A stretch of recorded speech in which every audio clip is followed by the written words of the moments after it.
Buenas noches, compañeros. Vamos a iniciar dándole seguimiento a lo que por donde nos quedamos en el Estatuto de Roma de la Corte Penal Internacional. Ese, como les decía, viene a sustituir a aquellos tribunales de guerra que se instauraban después de un conflicto, ¿verdad?, de grandes dimensiones, como la Segunda Guerra Mundial, contra los japoneses y contra los alemanes de la Alemania nazi, en el conflicto de Yugoslavia.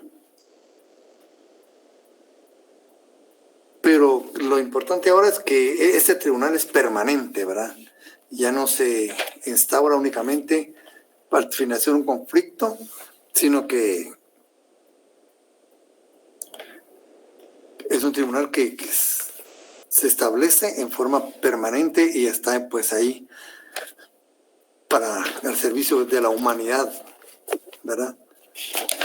Habíamos visto en su preámbulo, ¿verdad?, que dice: los Estados partes en el presente estatuto, conscientes de que todos los pueblos están unidos por estrechos lazos y sus culturas configuran un patrimonio común, y observando con preocupación que este delicado mosaico puede romperse en cualquier momento, ¿verdad? Más que todo cuando hay conflictos, ¿verdad? O hay personas, los dictadores, ¿verdad?,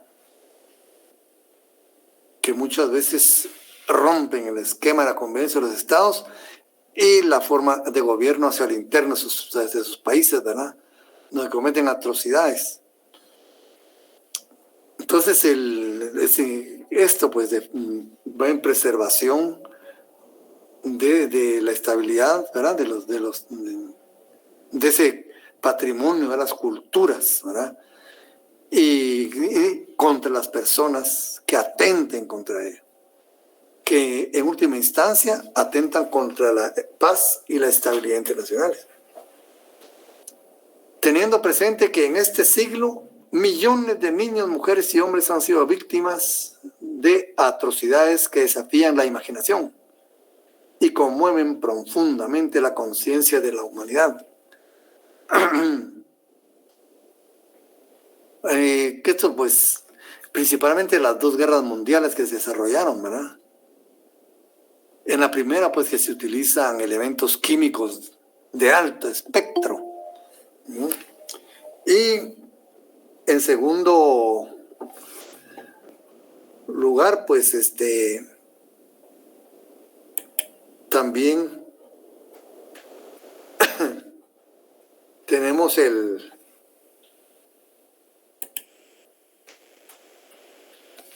otros conflictos, ¿verdad? Muchos dictadores crueles que tomaron el control de los países, hicieron grandes asesinatos. Solo en Rusia, cuando se sentó la forma socialista de gobierno, hubo más de 20 millones de muertos. En países de Asia también, ¿verdad?, hubo grandes dictadores que hicieron grandes atrocidades en contra de la humanidad. Y hay nombres, ¿verdad? Para decir nombres, hay muchísimos nombres, ¿verdad?, que cometieron pues esos crímenes, y lo peor es que quedaron impunes.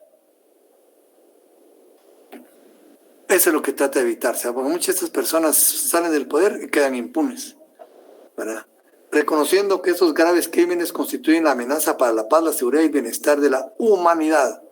Otro paso importante es que se reconoce este concepto de humanidad, ¿verdad?, que tiene valor en el ámbito internacional,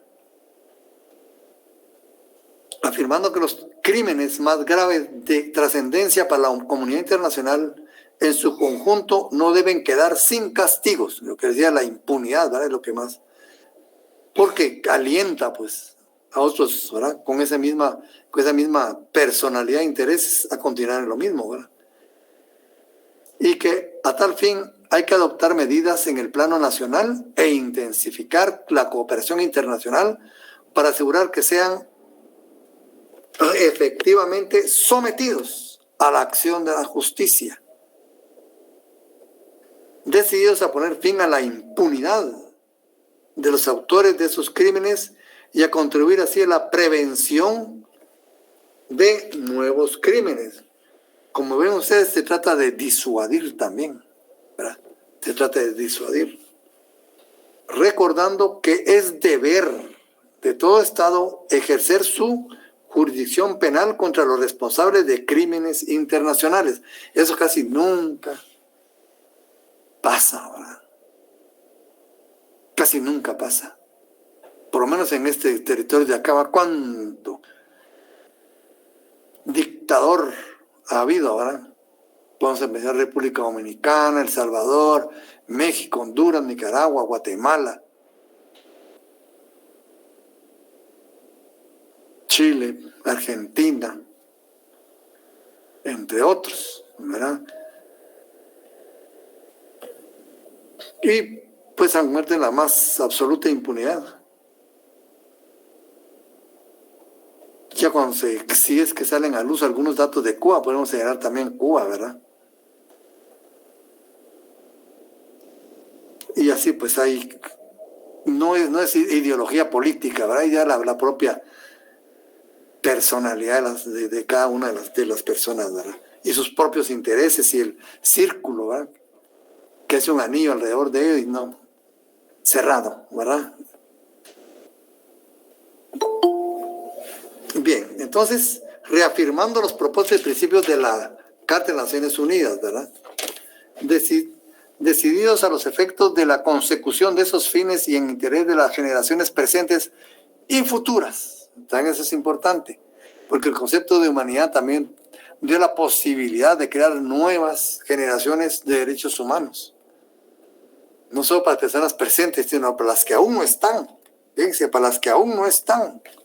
Pero existe la posibilidad muy certera de que van a existir.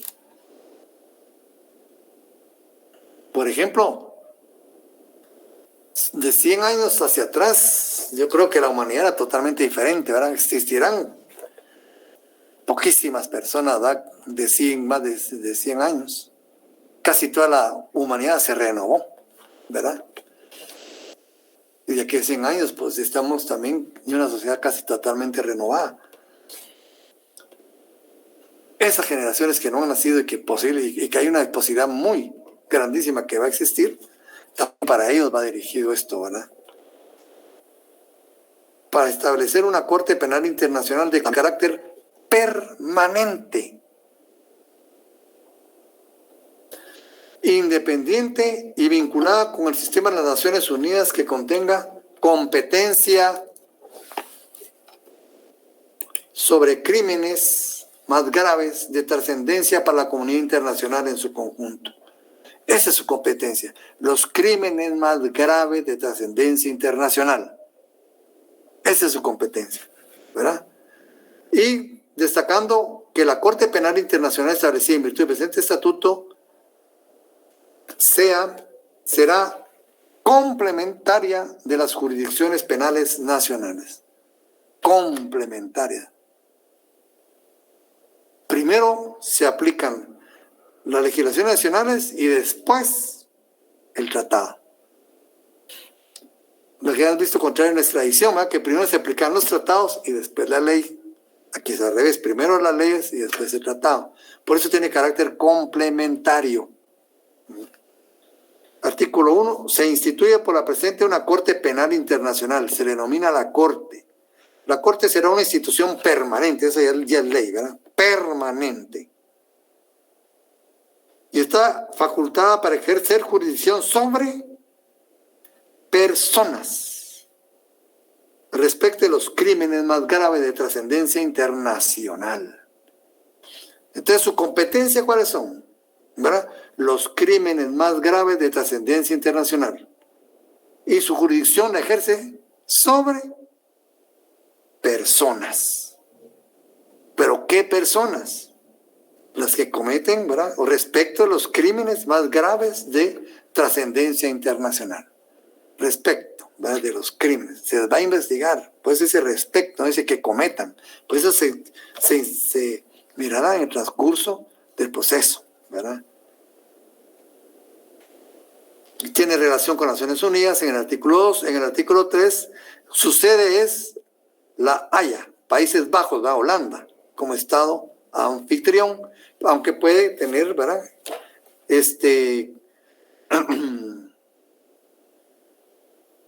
puede celebrar sesiones en otros lugares, ¿verdad?, de otros países. Pero que era un procedimiento, pero en ley la sede es Países Bajos, La Haya, ¿verdad? La Corte Penal Internacional es sujeto de derecho internacional. Y hemos visto que los sujetos de derecho internacional están los estados, los organismos internacionales, ¿verdad?, los entes que sin ser estado reciben tratamiento de estados, y la persona en algunos casos. En este caso los juzgados, ¿verdad?, las personas juzgadas actúan en el derecho internacional, ¿verdad? ¿Por qué es sujeto de derecho internacional? Porque tiene capacidad jurídica internacional, ¿verdad? La Corte tendrá personalidad jurídica internacional y capacidad jurídica. Personalidad y capacidad jurídica, ¿verdad?, para el desempeño de sus funciones y la realización de sus propósitos. Podrá ejercer sus funciones y atribuciones en conformidad con lo dispuesto en el presente estatuto en el territorio de cualquier estado parte. Aquí es donde nace esa duda, ¿verdad? ¿Afecta la soberanía del Estado? Cuando decimos, cuando nuestra Constitución dice que conocerá en exclusiva, ¿verdad?, para administrar justicia a la Corte Suprema de Justicia. Y aquí dice que tiene jurisdicción, ¿verdad?, en cualquier estado. Mira, con esa Constitución dice, la función jurisdiccional se ejerce con exclusividad absoluta por la Corte Suprema de Justicia, ¿verdad?, y por los tribunales, ¿verdad? Pero aquí dice, la Corte podrá ejercer sus funciones y atribuciones de conformidad con lo dispuesto en el presente estatuto en el territorio de cualquier estado parte. No sé si ustedes ya leyeron, como les supliqué, les pedí favor, les rogué, ¿verdad?, que leyeran el planteamiento que hizo el presidente, la consulta a la Corte de Constitucionalidad. ¿Qué opinan ustedes, ¿verdad?, de esto de que puede, ¿verdad?, en cualquier estado, cuando la Constitución dice con exclusividad absoluta por... ¿Y en qué se basa más la Corte para decir no? No es eso, por esto y esto y esto. Licenciado, en este caso, por tratarse del castigo a crímenes de lesa humanidad, se puede entender como un tratado sobre materia de derechos humanos. ¿Lo podríamos entender así? ¿La adhesión de Guatemala a la Corte Penal Internacional? Yo les supliqué que leyeran la opinión consultiva y que discutiéramos sobre lo que dice la opinión consultiva de la Corte de Constitucionalidad. Ahí nos dice, ya les voy a adelantar un poco el resultado, ahí dice que no viola la soberanía del Estado, ¿verdad? ¿Por qué? Entonces el planteamiento que hace el presidente de la República es muy importante. Él hace un planteamiento y hace una exposición muy, muy bonita, muy, muy interesante. Entonces me interesa que lean el planteamiento y la respuesta. Les digo que la Corte Constitucional dice que no, ¿verdad?, que no viola la soberanía del Estado. ¿Por qué? Y ahí dice ¿por qué?, ¿verdad? Y se basa en uno de estos principios que tiene el propio tratado. Entonces, sobre eso quería que discutiéramos esto de la soberanía, que parece una posición bastante importante, bien pensada, muy mesurada y valedera para mí, ¿verdad? Pero les digo, aunque diga esto, este tratado de conformidad con la interpretación que le da la Corte de Constitucionalidad, no viola la soberanía del Estado en cuanto a que, y en nuestra Constitución, ¿verdad?, que dice que la función jurisdiccional se ejerce con exclusividad absoluta por la Corte Suprema de Justicia y, ¿verdad?, sobre esa base es que, pues bueno, porque la respuesta ya está y el fundamento ya está. Lo que quiero que ustedes lean, ¿verdad?, por qué y dónde es donde dicen no hay, ¿verdad?, por esto, esto y esto, que está aquí en el propio tratado. Eso les va a dar un conocimiento más profundo de esta ley, ¿verdad?, que es muy importante, ¿verdad? Bien, entonces dice de la competencia, ¿verdad?, crímenes de competencia de la Corte. Aquí vamos a hacer dos casos importantes. El primero, que con base al artículo 5, la Corte Penal Internacional tiene una competencia limitada. Una competencia limitada. ¿Verdad?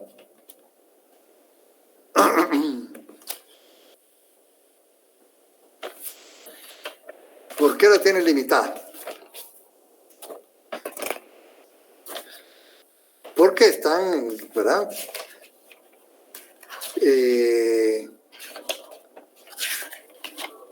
contemplados los delitos únicamente sobre qué delitos puede conocer,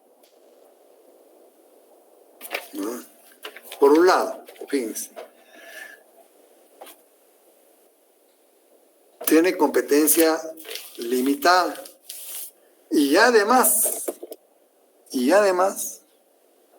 de que es muy limitada también a delitos dolosos,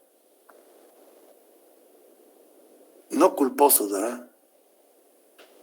Dice, la competencia de la Corte se limitará, y ahí dice, miren, se limitará, competencia limitada, a los crímenes más graves de trascendencia para la comunidad internacional. Perdón, esa es su limitación. ¿Y cuáles son estos? Tendrá competencia de conformidad con el presente estatuto respecto a los siguientes crímenes. El crimen de genocidio, los crímenes de lesa humanidad, los crímenes de guerra, el crimen de agresión y uno que no está ahí, ¿verdad?, que por favor la apuntan para que no se les olviden, sería, vamos a ver,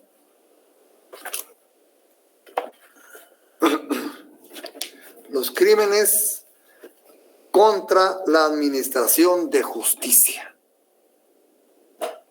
Sería otro inciso ahí, pero eso está hasta en el artículo 70, porque dice, la Corte tendrá competencia para conocer de los siguientes delitos contra la administración de justicia. ¿Ven? También tiene competencia para eso. Entonces son crímenes de genocidio, crímenes de lesa humanidad, crímenes de guerra, el crimen de agresión y los crímenes contra la administración de justicia. Y les digo que sean dolosos. Obviamente estos delitos deben ser dolosos, ¿verdad?, por su trascendencia, por la magnitud, ¿verdad?, de los mismos. No creo que ver la culpa ahí, ¿verdad? Son demasiado graves como para que se hagan ellos por culpa, ¿verdad? Entonces dice además el artículo 30, salvo disposición contrario, salvo, ¿verdad? Ahí puede haber. Una persona será penalmente responsable y podrá ser penada por un crimen de competencia de la Corte únicamente si los elementos materiales del crimen se realizan con intención y conocimiento. Con intención y conocimiento. Aquí estamos hablando de un delito doloso, ¿verdad? ¿Por qué los culposos no? Y además dice también en el artículo 70, vuelve a enfatizar, numeral 1, 70, numeral 1. La Corte tendrá competencia para conocer de los siguientes delitos contra la Administración de Justicia, ¿verdad? Y ahí está el listado de cuáles son, pero es contra la Administración de Justicia lo general, ¿verdad? Siempre y cuando, se va de la condición, siempre y cuando se cometan intencionalmente. Intencionalmente. ¿Se dan cuenta? No hay culposos, no hay delitos culposos, ¿verdad? Para la competencia de la Corte Penal Internacional. Solo delitos dolosos. Porque deben, dice en uno, que se cometan con intención y conocimiento. Y se cometan intencionalmente. ¿En la culpa hay o no hay intención? No, licenciado, la culpa es impericia, imprudencia o negligencia. Sí, únicamente, ¿verdad? Por lo tanto, en la culpa no hay iter criminis, ¿verdad? Solo en los delitos dolosos puede hablarse del iter criminis del actor, ¿verdad? ¿Y por qué? Porque hay intención, hay voluntad, hay, como dice aquí, conocimiento, ¿verdad? Intención y conocimiento, y hay intencionalidad. Sin esos elementos no puede, y la Corte no conoce, ¿verdad? Y como ustedes ven, estos crímenes no creo que puedan cometerse culposamente, ¿verdad? El crimen de agresión aquí no está todavía tipificado, tienen que tipificarlo todavía, ¿ven? Los que todavía están es el genocidio, ¿verdad? A los efectos del presente estatuto se entenderá por genocidio cualquiera de los actos mencionados a continuación, perpetrados, aquí está la característica esencial, perpetrados con la intención de destruir total o parcialmente a un grupo nacional, étnico, racial o religioso como tal. El general Efraín Ríos Montt fue denunciado ante la Corte Penal Internacional, procedió, ¿va? No quiere decir que sea culpable, pero sí, para que haya procedido es que, ¿verdad? Hay un análisis ahí, ¿verdad? Procedió la denuncia y había orden de captura contra él. Internacional. La Fundación Rigoberta Menchú lo denunció. Y él falleció en esa situación. Enferma gravemente el corazón y viene el doctor Espada, en lugar de llevárselo a Estados Unidos, a Houston, tuvo que venir él a operarle. Es médico, ¿verdad? Ahí no veo yo nada porque él es médico y cirujano, es un profesional de la medicina. Y acuérdense que ustedes, que también nosotros como abogados, nuestra posición es defender, ¿verdad? Y el médico, pues, curar, va y él vino, pues, a atender a aquel general Ríos Montt, pues, lo dejó bien, ¿verdad? Pero esa fue la situación. Él estaba acusado por el delito de genocidio. Ahí dice, ¿verdad? Perpetrado con la intención de destruir total o parcialmente a un grupo nacional, étnico, racial o religioso. En Irán también, ¿verdad? En Irak, perdón, Saddam Hussein, ¿verdad? Contra los kurdos.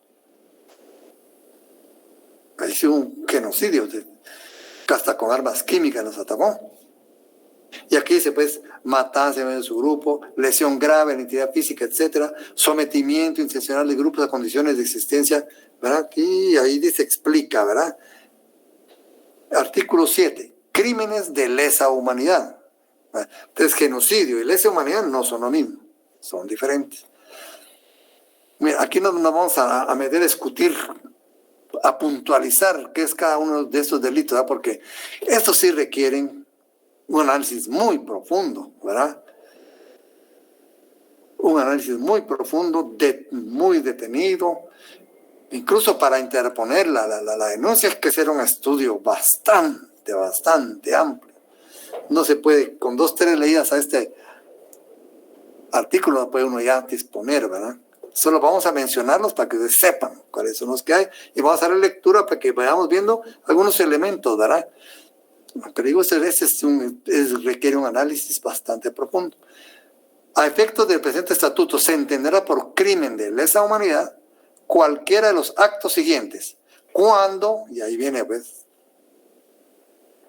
la parte central, ¿verdad? Se cometa como parte de un ataque generalizado o sistemático contra una población civil, ¿ah? Ya es diferente, ¿ah?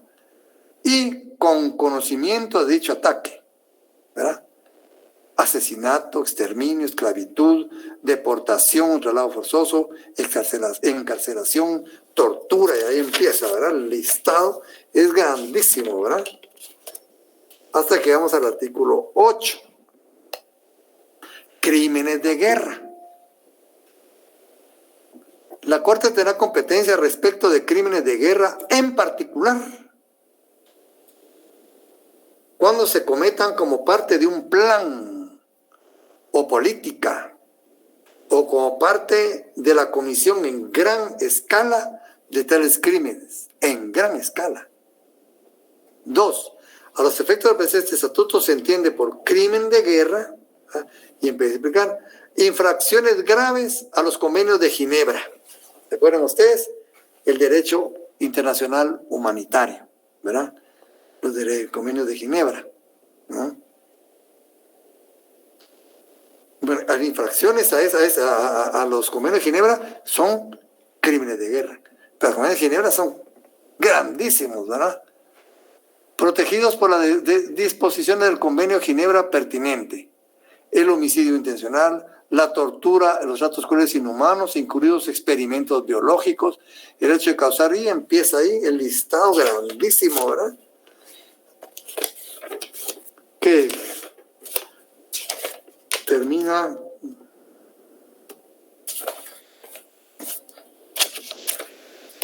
tiene bastantes subdivisiones, ¿verdad? Habría que analizar uno por uno, pero aquí no estamos estudiando los delitos, sino la Corte, ¿verdad? En general. Ahora dice elementos de los crímenes. Los elementos, artículo 9.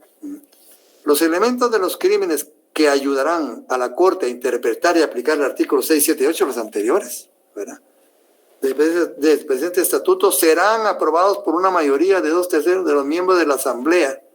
Podrán proponer enmiendas, bueno, que sí que esto lo tienen que ampliar todavía y ponerlo más específico, ¿verdad? Como digo, es un estudio muy amplio, ¿verdad? Y habla hasta de enmiendas y todo en relación a esos delitos. Artículo 10. Nada de lo dispuesto en la presente parte se interpretará en el sentido de que limite o menoscabe de alguna manera las normas existentes o en desarrollo del derecho internacional para fines distintos del presente estatuto. De ahí viene competencia temporal, condiciones previas para el ejercicio de la competencia que se debe cumplir, artículo 12, ejercicio de la competencia, artículo 13, artículo 14, remisión de una situación por un Estado parte, artículo 15, el fiscal. ¿Ven? Existe un fiscal. Dice, el fiscal podrá iniciar de oficio una investigación sobre la base de información acerca de un crimen de la competencia de la Corte. Y sigue ahí, ¿verdad? ¿Qué más puede hacer? El artículo 16, suspensión de la investigación o el enjuiciamiento, ¿verdad? Si no ven, ¿verdad?, cuándo se suspende la investigación o cuándo ya puede pasarse el enjuiciamiento. Cuestiones de admisibilidad, cuándo no se admite. Decisiones preliminares relativas a la admisibilidad que debe cumplirse para que se admita. Impugnación a la competencia de la Corte de la admisibilidad de la causa, cuando no está de acuerdo. Y el artículo, bueno, cosa juzgada. Y aquí está cómo funciona la cosa juzgada en el artículo 20. Salvo que en el presente estatuto se disponga otra cosa, nadie será procesado por la Corte en razón de conductas constitutivas de crímenes por los cuales ya hubiera sido condenado o absuelto. Pues por el mismo hecho, ¿verdad? Nadie será procesado por otro tribunal en razón de uno de los crímenes mencionados en el artículo 5, por el cual la Corte ya le hubiera condenado o absuelto. poco. Y ahí empieza ahora la cosa juzgada, son 3 numerales. Y el artículo 21 tiene algo muy importante, yo le llamaría las fuentes del derecho, ¿verdad?, para la Corte Penal Internacional. Y dice aquí derecho aplicable, artículo 21. La Corte aplicará, dice, en primer lugar, el presente estatuto, ¿verdad?, la presente ley. Eso es lo que debe aplicar cuando le toque, ¿verdad? Aplicará en primer lugar este estatuto. Pero también va a ser, en segundo lugar, los tratados internacionales.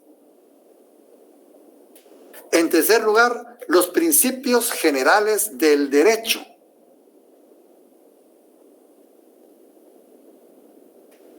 Y en cuarto lugar, abajo dice, pero no dice, ¿verdad?, no lo tiene como literal, pero forma parte del artículo, la jurisprudencia. Entonces, el presente estatuto, los tratados internacionales, principios generales del derecho y la jurisprudencia. Son como, podríamos poner como fuentes, ¿verdad?, de este derecho para la Corte Penal Internacional. Porque en la jurisprudencia dice, la Corte podrá aplicar principios y normas de derecho respecto de los cuales hubiere hecho una interpretación en decisiones anteriores.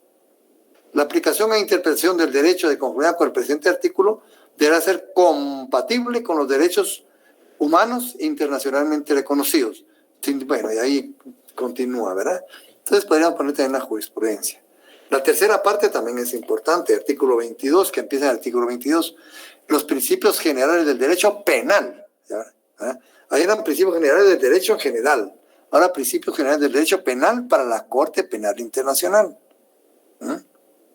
El primer principio del artículo 22, nullum crimen sine lege, ¿verdad? Ese ya los conocen ustedes. Nadie será penalmente responsable de conformidad con el presente estatuto a menos que la conducta de que se trate constituya en el momento en que tiene lugar un crimen, ¿verdad?, tipificado ya, ¿verdad?, de haber un tipo penal. La definición de crimen será interpretada estrictamente y no será extensiva por analogía, etc. O sea, hay bastante protección, ¿verdad?, para los acusados. Nada de lo dispuesto en el presente artículo afectará a la tipificación de una conducta como crimen de derecho internacional independientemente del presente estatuto. Artículo 23. Nulla pena sine lege, ¿verdad? No hay pena, ¿verdad? El primero, no hay delito sin ley y no hay pena sin ley, ¿verdad? Derecho penal, derecho procesal penal. Quien sea declarado culpable por la Corte únicamente podrá ser penado de conformidad con el presente estatuto. Si no puede haber pena si no hay ley anterior. Y retroactividad ratione persone, esa es otra, ¿verdad? Responsabilidad penal individual. De conformidad con el presente estatuto, la Corte tendrá competencia respecto a las personas naturales, ¿verdad?, directa a la persona. Cada persona en particular responde de sus actos, ¿verdad? Artículo 25, artículo 26. ¿Cómo le llamamos en el Código Penal a esto? Miren, artículo 26. La Corte no será competente respecto a los que fueren menores de 18 años en el momento de la presunta comisión del crimen. Eso también lo tenemos en nuestro Código, ¿verdad?, Penal. Inimputabilidad, licenciado. Inimputabilidad, ajá. Los menores de edad. Exclusión de los menores de 18 años de la pena, competencia de la Corte. Artículo 26, ¿verdad? Y ahí dice el artículo 27, improcedencia del cargo oficial. El presente estatuto será aplicable por igual a todos sin distinción alguna basada en el cargo oficial. En particular, el cargo oficial de una persona, sea jefe de Estado de gobierno, miembro de un gobierno o parlamento, representante elegido o funcionario de gobierno, en ningún caso la eximirá de responsabilidad penal. Eso es lo importante, ¿verdad? Esa impunidad que existía con esos gobernantes, ¿verdad? Que cometían grandes crímenes de guerra, crímenes contra su pueblo y quedaban impunes. Artículo 28, responsabilidad de los jefes y otros superiores. Ahí está el artículo 28.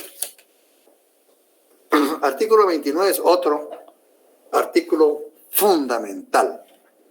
Fundamental. Dice, los crímenes de la competencia de la Corte no prescribirán. Artículo 29, imprescriptibilidad. Los crímenes de la competencia de la Corte no prescribirán. Importante. Todavía quienes me decían, 25 años, 30 años, no prescriben. Es que la trascendencia es enorme, pues esos delitos son atroces, ¿verdad? Son horrorosos. Requieren de una conducta muy malvada, ¿verdad? De parte de las personas que lo hacen. Y hacen mucho daño. Entonces, usted comete un delito de esos, o uno comete un delito. A los que cometan esos delitos, tengan por seguro que esos delitos no prescriben en el ámbito internacional.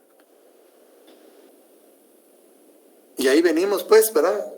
En el artículo 30, que lo vimos, que solo con los delitos dolosos, ¿verdad? Cuando hay intención y conocimiento. Cuando hay intención, conocimiento, ¿verdad?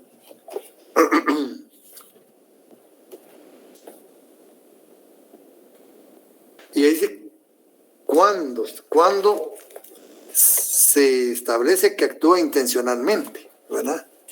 En relación con una conducta, se propone incurrir en ella.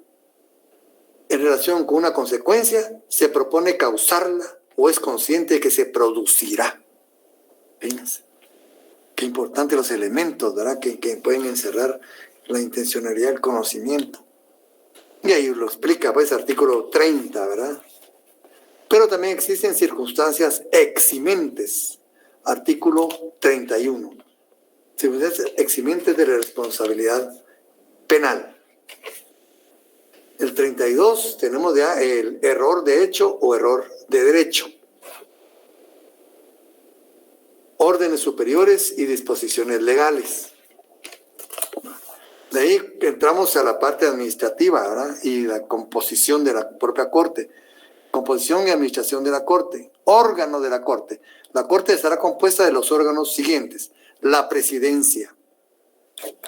La Corte tiene un presidente. Y se compone de una parte que se llama sección, pero son bastantes secciones, ¿verdad? Sección de apelaciones, sección de primera instancia y sección de cuestiones preliminares, ¿verdad? Esas están en un solo bloque, ¿verdad? En una sola literal, ¿verdad? Presidencia, A, ¿verdad? B, una sección de apelaciones, una sección de primera instancia y una sección de cuestiones preliminares. C, la Fiscalía, y D, la Secretaría. Deber el desempeño del cargo de magistrado, 35. Condiciones que han de reunir los magistrados, ¿verdad? Tienen que llenar ciertas condiciones mínimas. Y el artículo 37 nos habla de vacantes. El artículo 38, lo que es la presidencia. El artículo 39 de salas. Seguimos en la organización, ¿verdad? El artículo 40, independencia de los magistrados, algo muy importante, ¿verdad? Artículo 41, dispensa y recusación de los magistrados. Artículo 42, la Fiscalía. Artículo 43, Secretaría. Artículo 44, personal. Y la promesa que hay en el artículo 45, que deben pronunciar antes de tomar el cargo. Separación del cargo en el artículo 46. 47, medidas disciplinarias. El artículo 47. El 48 nos habla de privilegios e inmunidades. Aquí ya casi lo podemos equiparar, ¿verdad?, a los diplomáticos. La Corte gozará en el territorio de cada estado parte de los privilegios e inmunidades que sean necesarios para el cumplimiento de sus funciones. 2. Los magistrados el fiscal, los fiscales adjuntos y el secretario gozarán, cuando actúen en el desempeño de sus funciones o relación con ellas, de los mismos privilegios e inmunidades reconocidos a los jefes de misiones diplomáticas. O sea, podríamos decir que ellos gozan de un estatuto diplomático, ¿verdad? Privilegios e inmunidades. Artículo 48. ¿No? Y el 49 nos habla de sueldos, estipendios y dietas. El 51, reglas de procedimiento y prueba, ya sería el proceso, ¿verdad? Reglamento de la Corte, de emitirlo, de la investigación y el enjuiciamiento, tiene todo lo que es la investigación, el inicio de la investigación, derechos de las personas durante la investigación, todo lo que refiere a lo que sería la preparación para el proceso, ¿verdad? Artículo 60, primeras diligencias en la Corte, ¿verdad? Ya se habla de la comparecencia del imputado, el artículo 61 continúa, y el artículo 62, ¿verdad? Ya nos habla propiamente del juicio. Aquí solo fue la etapa de la investigación y la etapa preparatoria para el juicio. Ahora, en el artículo 62 ya, ¿verdad? A menos que se decida otra cosa, el juicio se celebrará en la sede de la Corte. ¿Y cuál es la sede de la Corte? Tiene una sede, ¿verdad? En La Haya. En La Haya, ahí es, ¿ah? Países Bajos, ya lo habíamos visto, ¿verdad? Ahí es. Bueno, presencia del acusado en el juicio, artículo 63, funciones y atribuciones de la sala, procedimiento en caso de declaración de culpabilidad, presunción de inocencia, artículo 66, bastante importante, ¿verdad? Se presumirá que toda persona es inocente mientras no se pruebe su culpabilidad ante la Corte de conformidad con el derecho aplicable. Incumbirá al fiscal probar la culpabilidad del acusado. Miren qué cargo más delicado este. 3. Para dictar sentencia condenatoria, la Corte deberá estar convencida de la culpabilidad del acusado más allá de toda duda razonable. Más allá.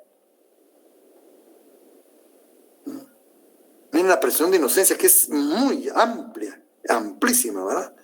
Y también, aparte de ello, pues hay derechos del acusado, artículo 67, protección de las víctimas y los testigos, 68, 69, práctica de las pruebas, 70, como les decía, delitos contra la administración de justicia, ¿verdad? También la Corte tiene competencia sobre esos delitos. Y siempre que se cometan intencionalmente, también debe ser dolosos. Falso testimonio, pruebas falsas, corrupción de testigos, trabas e intimidar o corromper a un funcionario, etc. Ahí está el listado, ¿verdad?, de esos delitos contra la administración de justicia, también son conocidos por la Corte. Sanciones por faltas de conducta en la Corte. Protección de información que afecte a la seguridad nacional, se maneja de una forma diferente, para protegiendo. Requisitos para el fallo, mira, artículo 74. Reparación de las víctimas, ¿verdad? Derecho penal ya moderno, ¿verdad? Reparación digna, que ya se habla de reparación digna, derecho penal, ¿verdad? Fallo condenatorio, el artículo 76. Penas, artículo 77. ¿Qué penas puede imponer la Corte? Artículo 77. La Corte podrá, con ejecución a lo dispuesto en el artículo 110, imponer a la persona declarada, a la persona, como es individual, se responde individualmente ante la Corte, declarada culpable de uno de los crímenes a que se hace referencia en el artículo 5 del presente estatuto, una de las penas siguientes. A. Reclusión. O sea, ¿verdad? Reclusión. Esa reclusión es por un número determinado de años que no sea de 30 años, cuando es reclusión, ¿verdad? Pero también la reclusión a perpetuidad. Puede condenar a cadena perpetua. Cuando lo justifiquen la extrema gravedad del crimen y las circunstancias personales del condenado. El crimen y la persona, ¿verdad? Hay que tomar en cuenta dos cosas. Estos criminales de guerra nazi, ¿no? Hay unos que han muerto en la cárcel, fueron condenados a cadena perpetua y ya han muerto allí, ¿verdad? Bueno, pero además de la reclusión, la Corte puede imponer multas, decomiso.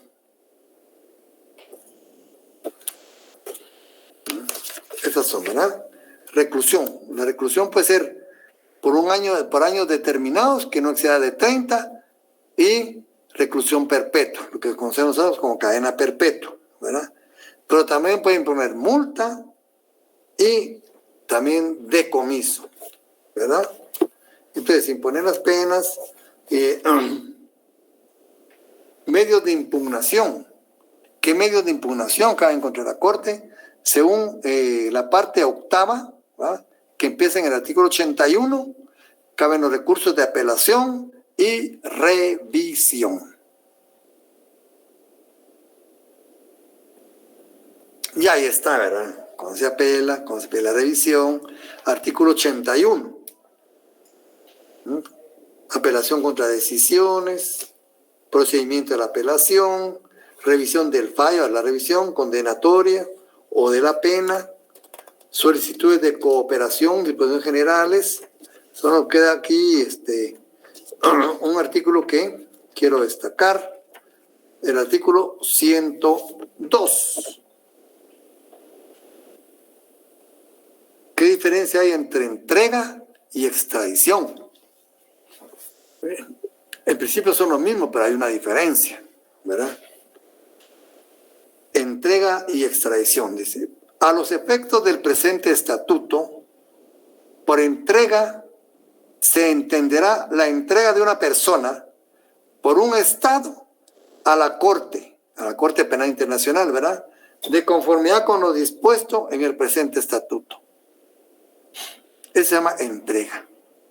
Y la extradición ya la vimos, ¿verdad? Dice, se entenderá por extradición la entrega de una persona por un Estado a otro Estado. Entonces, entrega de un Estado a la Corte. Extradición es de un Estado a otro Estado de conformidad con lo dispuesto en un tratado o en una convención. O en un tratado o convención o en el derecho interno. Tal como lo vimos nosotros en la extradición, ¿verdad? Un tratado o derecho interno. Entonces la extradición se da de Estado a Estado. La entrega se da de Estado a Corte. Entonces la Corte no puede pedir extradición, la Corte pide entrega. La extradición es a nivel de Estados. Por último, viendo que es la ejecución de la pena, ¿verdad?, y todas sus incidencias, ¿verdad?, todo relacionado con ella. Y ahí viene de la Asamblea de los Estados partes, ya es una cuestión de AD. Para cláusulas finales, solución de controversias, ¿va?, respecto al estatuto, y el artículo 120 dice, no se admitirán reservas al presente estatuto. Este es un estatuto como que dice cerrado, ¿verdad?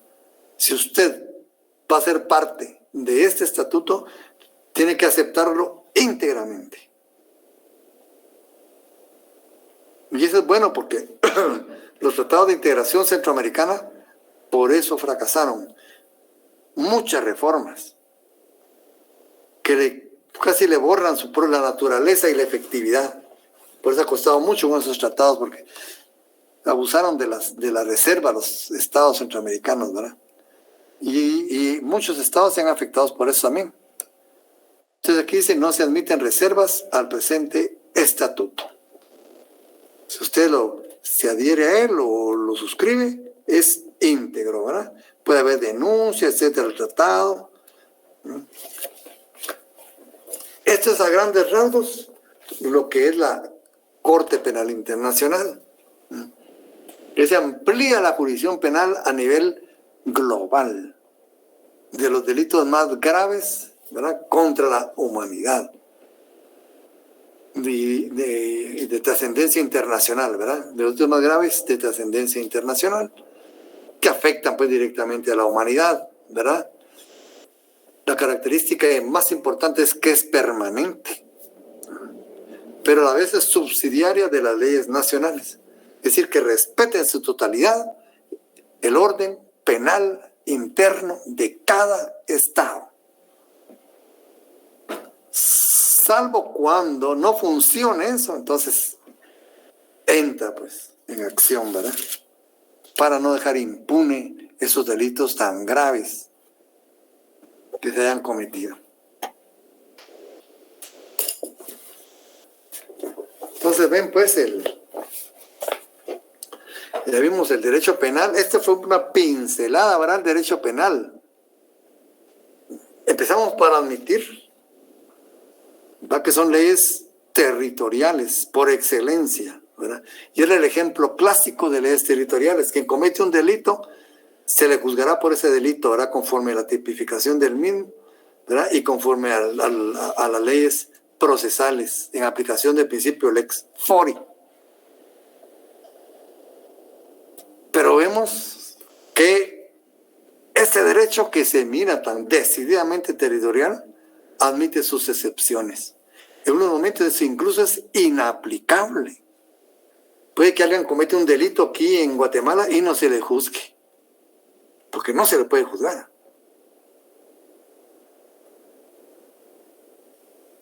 Los jefes de Estado, viene un presidente de un país extranjero y por X razón comete un delito, no se le puede juzgar. Un monarca, un rey, tampoco. Un primer ministro, tampoco, ¿verdad? Entonces, en algunos casos es tan general, ¿verdad?, pero en algunos casos no se aplica, y aunque se cometa el delito. En algunas otras oportunidades es extraterritorial, quiere decir que se aplica a delitos cometidos fuera del territorio nacional, y aunque no sean nacionales los que cometen ese delito. Y el propio Código Penal acepta esa extraterritorialidad, ya lo vimos, ¿verdad? Y en algunos otros casos puede adquirir la forma de una ley personal. Es decir, que en mi calidad de nacional, como persona a mí, se me pega y me sigue donde quiera que yo vaya. En mi calidad de nacional, ¿verdad? Pero es aquí en atención a la nacionalidad, no al domicilio. Ahí cambia, miren. Y la ley de orden judicial dice, el domicilio. Pero ¿para qué lo dice? ¿Verdad? El estado y la capacidad de las personas y las relaciones de familia se rigen por ley de domicilio. Pero en materia penal ya no, ¿verdad? El estado y capacidad de las personas y las relaciones de familia. Pero aquí estamos hablando de un delito, aquí estamos hablando de un carácter penal. Y se nos va a pegar a nosotros en atención a nuestra nacionalidad. Por ejemplo, lo menos acá, en nuestra condición de guatemaltecos, el delito de traición, pongámosle traición a la patria para ponerle un apellido, para decir traición. Nosotros como guatemaltecos únicamente podemos cometer ese delito contra Guatemala. En ningún otro país encajamos en ese delito. Y ese delito lo cometamos donde lo cometamos, nos juntemos a las hordas invasoras en donde nos juntemos y de nacionalidad que sea, no importa dónde estemos cometiendo actos en contra, ¿verdad?, de nuestro país, nos afecta. Se nos pega a nosotros en nuestra calidad de guatemaltecos y nos sigue donde quiera, en todo el mundo, ¿verdad? En ese aspecto especial adquiere la característica de una ley personal, la ley penal. Entonces, como ven, la ley penal puede ser territorial, puede ser inaplicable, puede ser extraterritorial y puede ser personal. No es químicamente pura territorial, ¿verdad? Eso ya lo vimos. Vimos también esos delitos que se cometen fuera de nuestro territorio, hay una figura especial, ¿verdad? Para poder juzgarlo, se llama extradición. Vimos que la extradición puede ser solicitada o pueden que nos la soliciten, ¿verdad? Entonces, en este caso, pues, una extradición activa y una extradición pasiva. Cuando nos solicitan es pasiva. Cuando Guatemala solicita que le entreguen a alguien es activa, ¿verdad? ¿Y qué sujetos intervienen en la extradición? ¿Quién decide la extradición? ¿Verdad? ¿Qué obligaciones tiene el jefe del Ejecutivo para entregar o no a un nacional? ¿Qué responsabilidad o qué obligación adquiere el Estado de Guatemala si no entrega a un nacional? Todo eso lo vimos, ¿eh? Y tiene que ver con materia penal. Y por último vimos pues el Estatuto de Roma de la Corte Penal Internacional. Como es una ley muy interesante, ¿no? Que tiene que ver en materia penal también, ¿verdad? Y procesal penal. Eso Y solo pues ya con relación a eso, perdonen la interrupción, sí. pero las personas condenadas por la corte, la cárcel queda siempre en los Países Bajos. Pueden determinar dónde pueda cumplir su pena, ¿verdad? Ellos determinan. Sí, todos los estados tienen la obligación de contribuir también, ¿verdad? Cumplir Con la la pena corte, que... ¿verdad? Sí, ya. podrían en un momento determinado, ¿verdad? Sí.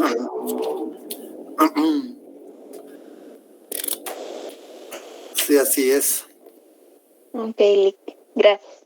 Bueno, la corte puede en todo momento decidir el traslado del condenado a una prisión de un estado distinto al estado de ejecución, ¿verdad? Determinar en tal lado, o si no, pues cámbienlo para otro lugar, porque muchas veces, bueno, eso pasa en el derecho penitenciario, para minimizar pues el sufrimiento de una pena, ¿verdad? Del cumplimiento de una pena de carácter penal, se trasladan a los reos a su país de origen.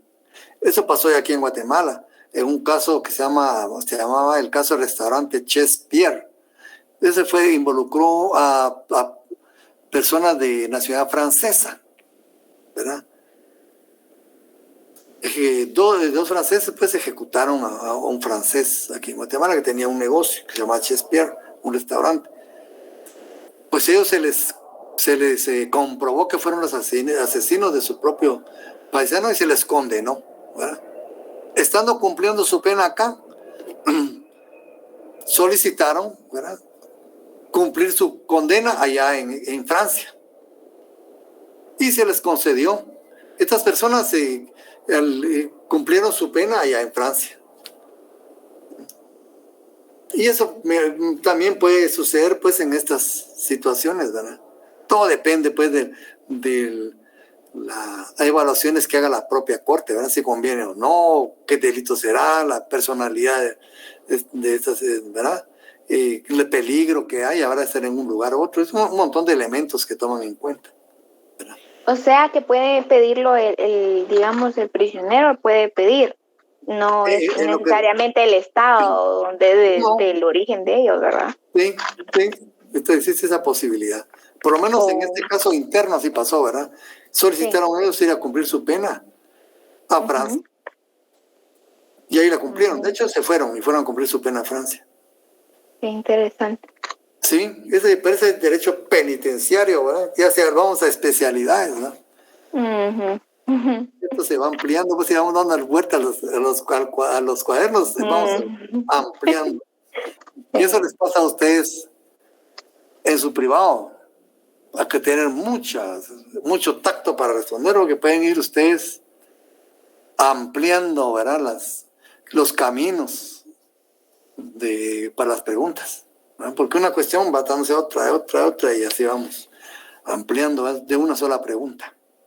Y de una sola situación, como ven, pueden darse otras más. Bueno, otro tema aquí es el derecho procesal. Entonces, para el derecho procesal voy a solicitar pues que lean ustedes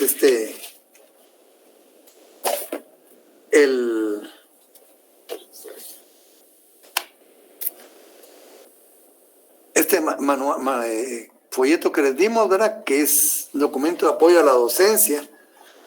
Aquí pues nos basamos en bastantes autores, ¿no? Porque el tema es muy amplio a nivel internacional privado, demasiado amplio.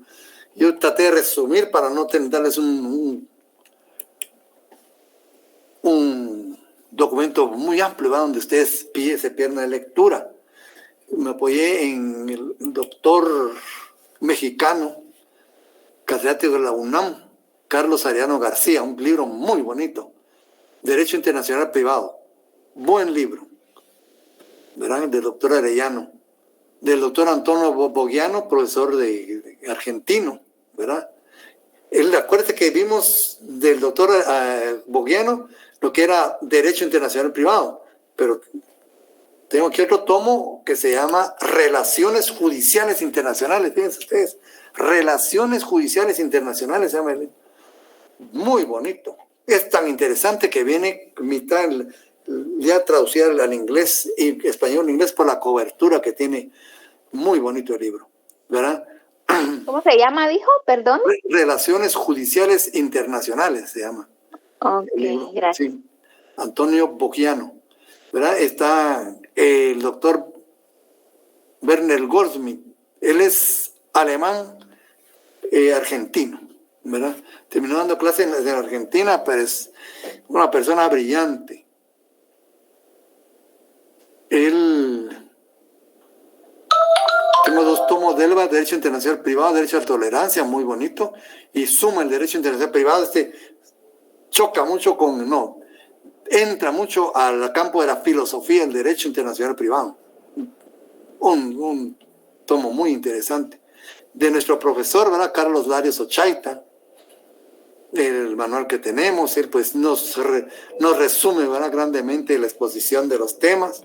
El doctor Matos Pacheco, ¿verdad? También guatemalteco, muy brillante. El doctor Monroy Cabra, Tratado de Derecho Internacional Privado, un libro muy bonito. Creo que él es suramericano, ahorita no estoy muy enterado de su... Tengo la idea que es suramericano. Muñoz Meani, también catedrático de Derecho Internacional Privado de la facultad. Los 3 sellos que mencioné son catedráticos, ¿verdad? El doctor Carlos Larios, el doctor Matos Pacheco y el doctor Muñoz Meani. Pero el doctor Muñoz Meani también fue gran diplomático, un diplomático muy ilustrado. También hizo su libro de Derecho Internacional Privado. El doctor Niboyet, francés, ¿verdad? De la Universidad de Francia. Arthur Nasbun, creo que es argentino. Principios de Derecho Internacional Privado, un libro también muy interesante. Elisa Pérez Vera, ella dirigió un estudio de la Universidad a Distancia de Madrid sobre Derecho Internacional Privado, muy interesante. Y el doctor Sánchez de Bustamante y Sirven, ¿verdad? 12 autores me sirvieron de base para elaborar este documento de 5 páginas. Y por favor me leen este documento. Y también para la próxima clase que me tengan leído las partes de las reglas de competencia en Derecho Procesal Internacional, que empieza en el artículo 314. ¿Verdad? Y termina... Vamos allá, pero termina el artículo 343 porque la extradición ya la vimos, ¿verdad? Del 314 al 343. Estos artículos se los leen ustedes con una champurrada y una taza de café en unos 5 minutos, ¿verdad? Para la próxima clase, por favor, así sellamos esto y ya casi vamos terminando el programa. Porque tengo pendiente si nos da tiempo de regresar a lo que es la lex mercatoria, que yo te pedí por favor que me lo leyeran, ¿verdad? Porque ahí está todo el contenido, pero sí me gustaría hablar un poco de eso, ¿verdad? Entonces, dejamos aquí, compañeros, y si Dios lo permite, nos miramos el día viernes. Primero Dios, licenciado. Feliz noche. Gracias por el permiso de ustedes. Feliz noche, licenciado. Bueno, jóvenes, pasen feliz noche. Feliz noche. Buenas noches. Feliz noche.